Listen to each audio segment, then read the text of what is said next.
सभी विद्यार्थियों को मेरा प्यार भरा नमस्कार।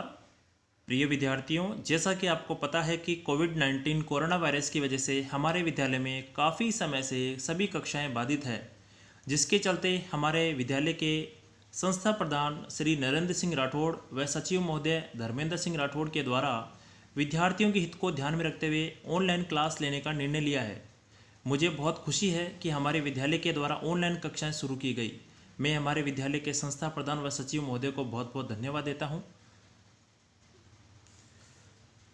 आज का हमारा टॉपिक है कक्षा 12 का विषय भूगोल का भारत की जनगणना 2011। जैसे कि देखो, भारत की जो प्रथम जनगणना है वो 1872 में लॉर्ड मेयो के काल में हुई थी। लॉर्ड मेयो हमारे भारत के गवर्नर जनरल रह चुके हैं सन 1872 के समय, और ये भारत की यानी पहली बार जो जनगणना की शुरुआत हुई थी वो 1872 में हुई थी। उसके बाद में देखिए, विश्व में सर्वप्रथम जो जनगणना है वो सबसे पहले यूरोप का देश है स्वीडन से शुरुआत हुई थी सन 1749 में। स्वीडन आपको पता ही है कि वो देश है जहाँ सबसे पहले नोबेल पुरस्कार की शुरुआत हुई थी। उसके बाद में देखो, भारत में जो तीसरे नंबर पे भारत में प्रथम 10 के आधार पर नियमित जनगणना, यानी 10 के आधार पर, यानी प्रत्येक 10 वर्ष के जो अंतराल है, अंतराल पर जो जनगणना है वो 1881 में शुरू हुई थी। और ये हुई थी किस किस काल में? ये हुई थी आपके लॉर्ड रिपन के काल में। लॉर्ड रिपन हमारे उस समय भारत के वायसराय रह चुके हैं। उसके बाद में चौथे नंबर पे देखिए कि विश्व की जो पहली 10 के आधार पर जो जनगणना, यानी 10 के आधार पर पहली जो जनगणना हुई थी, ये तो सबसे पहले हुई थी। सर्वप्रथम जनगणना तो स्वीडन में हुई थी, परंतु प्रत्येक 10 वर्ष के अंतराल पर जो पहली जनगणना हुई थी वो सन 1790 में संयुक्त राज्य अमेरिका में हुई थी। उसके बाद में देखिए, स्वतंत्रता के बाद प्रथम जनगणना, यानी हमारे भारत देश में जब हमारा भारत देश आज़ाद हो गया था तो आज़ादी के बाद में जो पहली जनगणना है वो 1951 में हुई थी। यानी आज़ादी के बाद में जो पहली जनगणना है वो 1951 में हुई थी, और ये 7वीं जनगणना है। यानी 1951 से अगर अपन देखें तो आप ये देखिए कि 1951, 51 के बाद में 61, 61 के बाद में 71, 71 के बाद में 81, 81 के बाद में 91, फिर 2001 और फिर 2011। इस तरह से आप ये देखिए कि है ना, ये तो हो गई आपके फर्स्ट स्वतंत्रता के बाद में। तो एक नंबर पे ये हो गई 1 2 3 4 5 6 7, यानी 7वीं जो जनगणना है हमारे देश की आज़ादी के बाद में, ये 7वीं जनगणना है। और देश की आज़ादी के बाद में पहली जनगणना 1951 में हुई थी। ये अपने को सबको पता होना चाहिए। उसके बाद में देखिए, उसके बाद में है जनगणना। जो है हमारे भारत में जो जनगणना करवाई जाती है वो जनगणना संघ सूची का विषय है। भारतीय संविधान में जो सूचियाँ दी गई है, संघ सूची, राज्य सूची, संवर्ती सूची, उसमें जनगणना संघ सूची का विषय है। 7वें नंबर पे देखिए, जनसंख्या समवर्ती सूची का विषय, यानी जनगणना तो संघ सूची का विषय है परंतु जनसंख्या जो है वो समवर्ती सूची का विषय है। परंतु पहले ये राज्य सूची में था, परंतु 42वें संविधान संशोधन में क्या हुआ कि ये जो जनसंख्या जो शब्द है ना, ये राज्य सूची से वापस समवर्ती सूची में आ गया। उसके बाद में 8वें नंबर पर देखिए, जनगणना हमारे भारत देश में हर 10 वर्ष में राष्ट्रीय स्तर पर गृह मंत्रालय द्वारा करवाई जाती है। यानी जो गृह मंत्रालय है वो प्रत्येक 10 वर्ष के अंतराल में हमारे भारत में जनगणना करवाता है। गृह मंत्रालय के अधीन एक महापंजीयन, यानी एक उच्च अधिकारी का पद है, महापंजीयन कार्यालय जनगणना आयुक्त, एक उच्च अधिकारी पद होता है जिसके द्वारा आपको पता है कि ये जनगणना करवाई जाती है।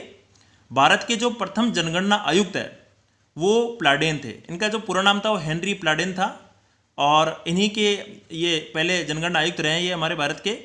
उसके बाद में 11वें नंबर पर देखिए, भारत की 15वीं जनगणना, यानी 15वीं जनगणना। अभी मैंने आपको बताया था कि स्वतंत्रता प्राप्ति के पश्चात 7वीं जनगणना थी, परंतु 15वीं जनगणना कैसे होगी? ये 2011 की जनगणना जो थी ना वो 15वीं थी।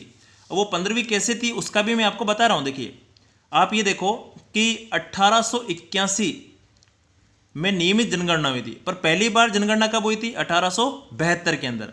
तो 1881, उसके बाद में 91, 1891, उसके बाद में 1901, 1901 के बाद में आपका 1911, 1921, 21 के बाद में 31, 31 के बाद में 41, 41 के बाद में 1951, 1961, 1961 के बाद में 71, 71 के बाद में 81, 81 के बाद में 91, 91 के बाद में 2000, एक, उसके बाद में 2011।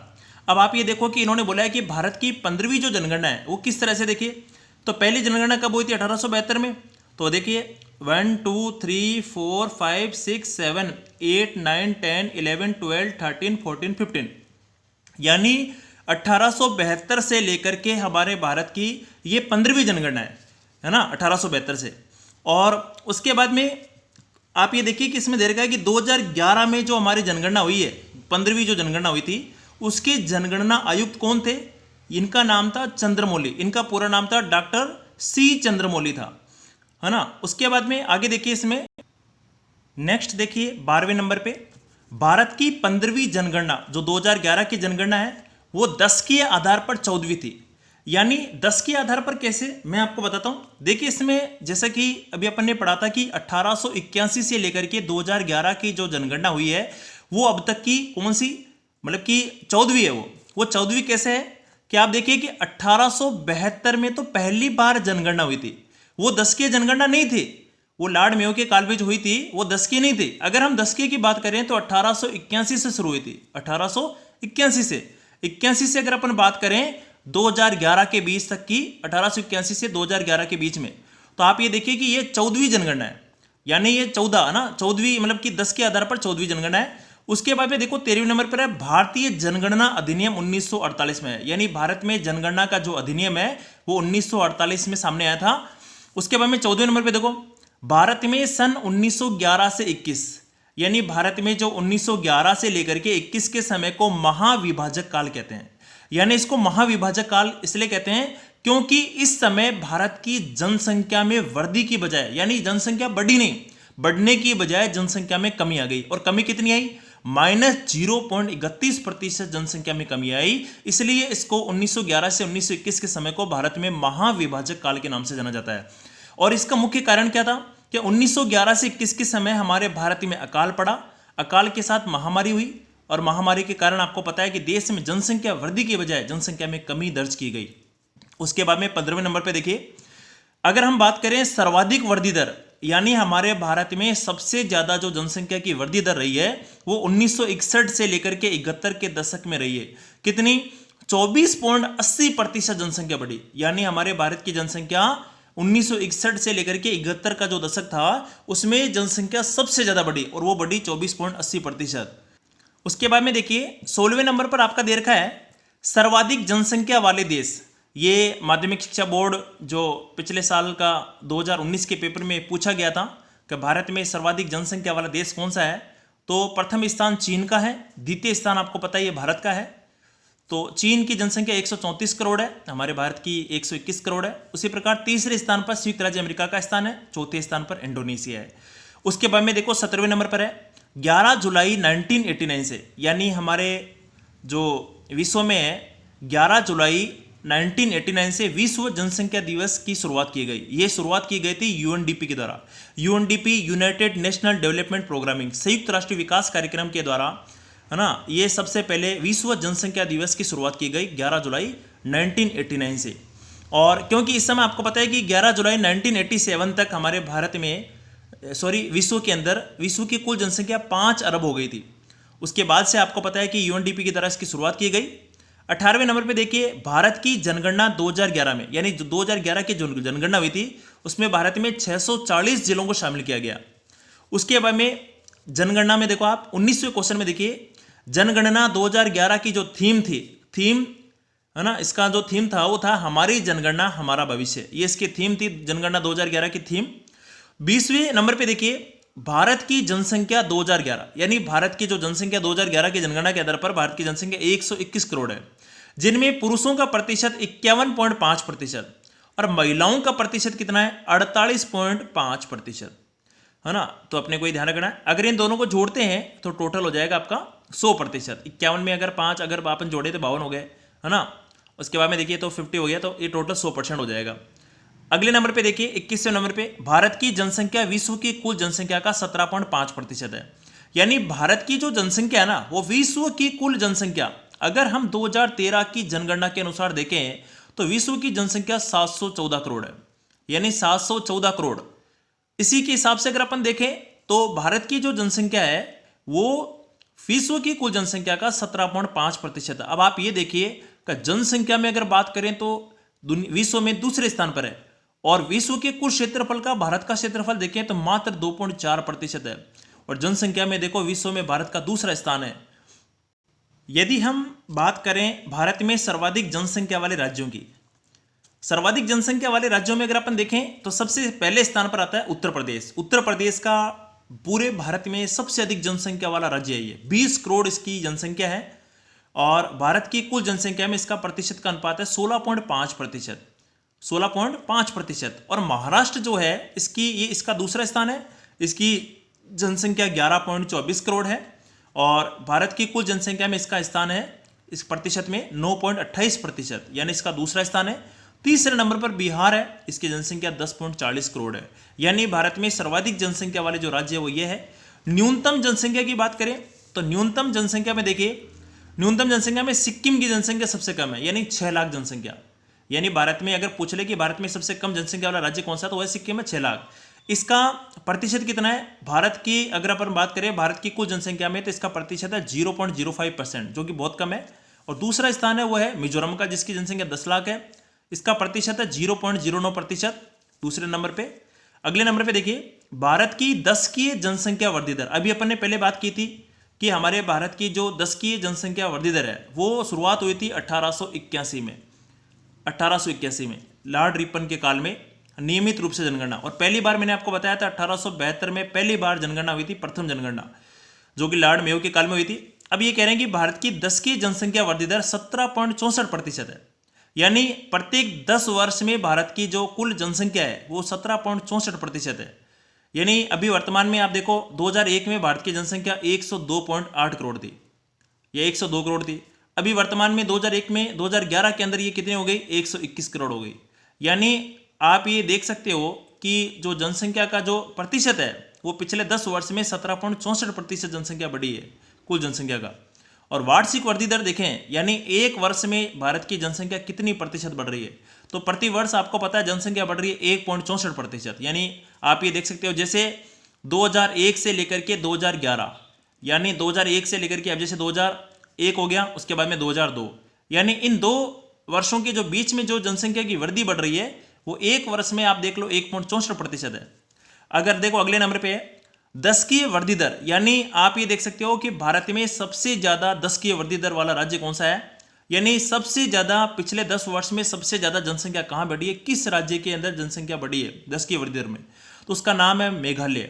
मेघालय में 28% जनसंख्या बढ़ी है दशकीय वृद्धि दर पे। और सबसे कम का है नागालैंड में न्यूनतम, यानी दशकीय वृद्धि दर की बात करें तो सबसे कम दशकीय वृद्धि दर कहां रही है, नागालैंड में न्यूनतम रही है -0.6%, -0.6। यदि हम केंद्र शासित प्रदेशों की बात करें तो केंद्र शासित प्रदेशों में देखिए आप सर्वाधिक दशकीय वृद्धि दर वाला केंद्र शासित प्रदेश है दादर नगर हवेली। यानी केंद्र शासित प्रदेशों में सर्वाधिक आपको पता है कि दशकीय वृद्धि दर वाला जो प्रदेश, ये केंद्र शासित प्रदेश है वो दादर नगर हवेली है। यहाँ 55% जनसंख्या बढ़ी है, वृद्धि दर रही है यहाँ पे। लक्षद्वीप के अंदर आपको पता है कि 6.3% वृद्धि दर रही है। उसके बाद में देखो 27वें नंबर पे लिंगानुपात में, ये आपको पता ही है कि लिंगानुपात किसे कहते हैं। देखो लिंगानुपात की बात करें तो प्रति 1000 पुरुषों के पीछे महिलाओं की संख्या को लिंगानुपात कहा जाता है। अगर हम लिंगानुपात की बात करें तो लिंगानुपात का सूत्र क्या होता है, विश्व में ध्यान रखना, विश्व में लिंगानुपात का सूत्र अलग है और भारत में लिंगानुपात का सूत्र अलग है। विश्व में आपको पता है कि पुरुषों की जनसंख्या बटावा स्त्रियों की जनसंख्या इंटू 1000। भारत में आपको पता है लिंगानुपात का सूत्र है स्त्रियों की जनसंख्या बटावा पुरुषों की जनसंख्या इंटू 1000, ये है। और लिंगानुपात की बात करें तो आपको पता ही है कि विश्व का औसत लिंगानुपात है 984, यानी 1000 पुरुषों के पीछे विश्व में 984 महिलाएं हैं। और 2001 में हमारे भारत में और 2011 में हमारे भारत में लिंगानुपात कितना रहा है, 2001 में 933 था और 2011 में लिंगानुपात 943 हो गया। और उसके बाद में आगे देखिए 28वें नंबर पर है सर्वाधिक लिंगानुपात वाले राज्य, यानी सर्वाधिक लिंगानुपात वाले राज्य कौन से हैं। भारत में सर्वाधिक लिंगानुपात वाला राज्य है तो वो है केरल, 1084, सबसे अधिक लिंगानुपात वाला राज्य है ये। और अगर अपन साक्षरता की भी बात करें तो भारत में सर्वाधिक साक्षरता वाला राज्य भी केरल ही है, 93.91, 93.91% यहाँ की साक्षरता है। दूसरे स्थान पर देखिए आप तमिलनाडु, ये दूसरे नंबर पे सर्वाधिक लिंगानुपात वाला राज्य है 996। तीसरे नंबर पे आंध्र प्रदेश है 993 और चौथे नंबर पर है मणिपुर 992, यानी सर्वाधिक लिंगानुपात वाले राज्य हैं ये। यदि हम न्यूनतम लिंगानुपात वाले राज्य की बात करें तो न्यूनतम लिंगानुपात वाला राज्य है हरियाणा। हरियाणा में सबसे कम लिंगानुपात है भारत में 879, यानी 879 इसका लिंगानुपात है 1000 पुरुषों के पीछे महिलाओं की संख्या। हरियाणा आपको पता है, जैसे कि हरियाणा में आपको पता है कि पानीपत से शुरुआत हुई थी किसकी, बेटी बचाओ बेटी पढ़ाओ जो को है उसकी शुरुआत हरियाणा के पानीपत से ही हुई थी। यहाँ आपको पता है, तभी से आपको पता है कि यहाँ स्त्रियों के प्रति जो घरेलू हिंसा थी है ना, उसमें कुछ सुधार हुआ है। और उसके बाद में वैसे राजस्थान में जैसे जैसे को झुंझुनू है, झुंझुनू जिले में भी आपको पता होना चाहिए कि झुंझुनू जिले में भी हरियाणा की तरह बेटी बचाओ बेटी पढ़ाओ का अभियान चलाया गया था। दूसरे नंबर पर देखो कि जम्मू कश्मीर का आपको पता है कि दूसरे स्थान पर न्यूनतम लिंगानुपात है 889, यानी 889 इसका लिंगानुपात रहा है। उसके बाद में देखो 31वें नंबर पर है जनसंख्या घनत्व। ये आपको पता है जनसंख्या घनत्व किसे कहते हैं, प्रति वर्ग किलोमीटर में निवास करने वाले लोगों की संख्या को जनसंख्या घनत्व कहते हैं, है ना। प्रति वर्ग किलोमीटर में निवास करने वाले लोगों की संख्या को जनसंख्या घनत्व कहते हैं। 2001 में आपको पता है कि भारत का जो जनसंख्या घनत्व था वो 325 व्यक्ति प्रति वर्ग किलोमीटर था। 2011 में ये बढ़ करके हो गया 382। 2011 में ये बढ़ के कितना हो गया 382 व्यक्ति प्रति वर्ग किलोमीटर।